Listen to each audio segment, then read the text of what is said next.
Hello, hello, Samara Stone here. Oh my goodness, I love mental health professionals. I really do. It's just something about our character traits and our way of being that I think is absolutely beautiful and amazing. You won't find a set of people that's more compassionate, curious, and willing to be helpful. But those same traits can become a challenge when it's time for them to take good care of themselves. Yep. So often I see therapists willing to abandon themselves in order to support their clients. And today I want to talk about how important it is for you to not do that. Now, this happens for a couple of reasons. First of all, just being a mental health professional in general means that you might tend towards the selfless side, right? Like there are times when mental health professionals really just in life are the kinds of people that care more about what's happening with other people and put themselves on the back burner. That's just a natural trait that a lot of us have. So I understand how that shows up, even when you're working for other people. But here's something that I notice that gets into hyperdrive when you go into business for yourself, because there are no gatekeepers to help create boundaries between you and the needs of your clients. And so I find folks really, really pressing themselves further and further without being able to take good care of their own well being. Now, add to that the fact that entrepreneurship has its own set of unhealthy habits, right? I know you hear people talk about hustle hard and, boss babes and get it done. And that type of mentality is pervasive when it's time to create a business. And I understand, like, we're looking for a source of motivation that's going to keep us focused and keep us making things happen. But I tell you, if we're not careful, that idea that you have to grind hard will create a whole pattern of just unhealthy behaviors that is not sustainable over time. Right? So when we combined the grind hard mentality, the hustle hard mentality of being an entrepreneur with the automatic over delivering way of being that many mental health professionals have, we have a perfect storm where we find ourselves doing all of the things to try to maintain our business, to market for new clients, to please our clients, especially if we have created practices where we are like cash pay or self pay. And we know that being able to meet the needs of those clients is a part of what keeps them coming through the door. I want you to know that tendency to go above and beyond for your clients, while it is a useful thing, if it's not done in a way that honors your boundaries, it can really set you up for something that isn't going to go well for you long term, right? And so, yes, we want to accommodate our clients, but not in a way that takes us outside of the schedule that we've set for ourselves, right? So if you have a client who's asking you to meet with them during a time that you've already designated as when you're off schedule, the answer to that question has to be no. Because if it's yes, it won't be yes just this week.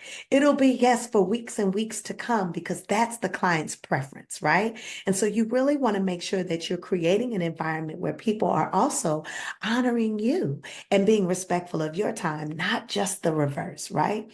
So when we are prioritizing our own well-being and self-care, it's going to mean that we have to be diligent about all those sneaky ways that we, abandon ourselves in our practices, right?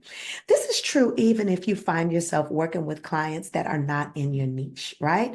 Saying yes to clients that are not a right fit for your practice really does set you up to try to work harder to make sure you're creating a good outcome for them, to have to fight your own internal sense of imposter syndrome, which is difficult enough on its own, and also really facing the very real possibility that you're not supporting them in the way that they need, right? That misalignment with clients that are not ideal or clients that are outside of your niche is not worth it. Like sometimes if you're just, trying to grow a practice, especially in the beginning, you might think, well, I'll just see a few clients if they're asking, so I'll say yes. Trust me, nothing diminishes your confidence more than working with someone that's outside of your niche and not being able to get the best results for them, right? So that's yet another way that we abandon ourselves and overwork outside of our area of expertise in a way that diminishes our own well-being, right? So let's talk for a moment too about why it's important to kind of build some systems into your business. Let me tell you, at the beginning of your practice, of course, you're going to be doing all of the things. You don't have money to bring in support. You wouldn't even know where to put the supports if you did have the money to bring them in. I get it. I get it. But I want you to know that over time, if you're as you and your business are growing, if you don't start creating other systems and getting supports, you're going to find yourself burned out in your business. That over delivering or that tendency to be like, I can get it all done will work against you. So often I am working with mental health professionals who are telling me I cannot see another client. If I don't even remember people's names at this point, if you're seeing more than 25, 30 clients a week, you know what I'm talking about, it being in that space of overwhelm, right? And especially if you're trying to earn more money or find a way to grow your business, but you're over, saturated with more clients than you can actually handle. Doing all of the things is not a badge of honor. Get some support. Respect your own boundaries in terms of what you're good at and not good at by really finding people who are great at the things that you might suck at so that they can get done for the business, but not done in a way that diminishes your well-being or honestly takes up more time than it needs to. I want you for a moment to think about the kinds of choices for your business that are going to serve you best. These choices are around the clients you're going to see.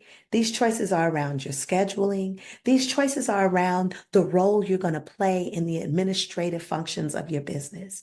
Make those choices ahead of time and then stay true to them. You're honoring your choices about what's best for you. That is the best form of self-care that you can give yourself as a mental health entrepreneur. And so I'd like to know which one of these things you're struggling most with.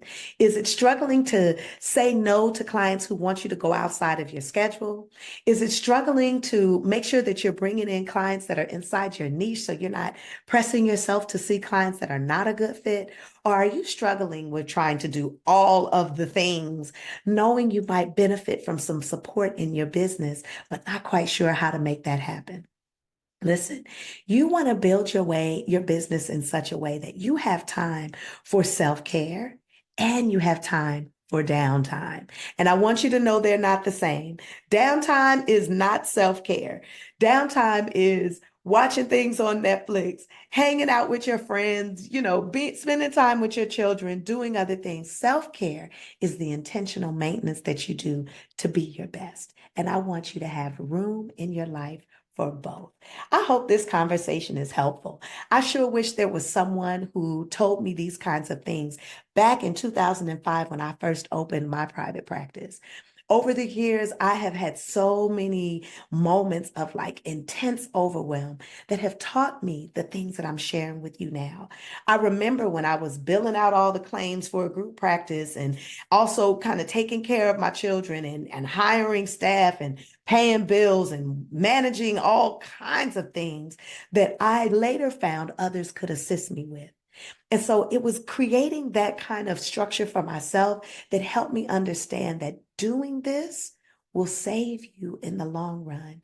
It'll help you to create a business that's actually sustainable and one where it's more satisfying and also one where you're able to do the thing that I always tell you all is important, to take good care of yourself, take good care of your clients, and most importantly, take good care of your business. I hope you enjoyed this video. If you did, I want you to go ahead and hit the subscribe button. If this is your first time being with me, don't hesitate. And if you've been here before, I want to know how this conversation landed. Let me know what else you might like us to talk about, and let me know if this is helpful. All right. I look forward to seeing you all next time.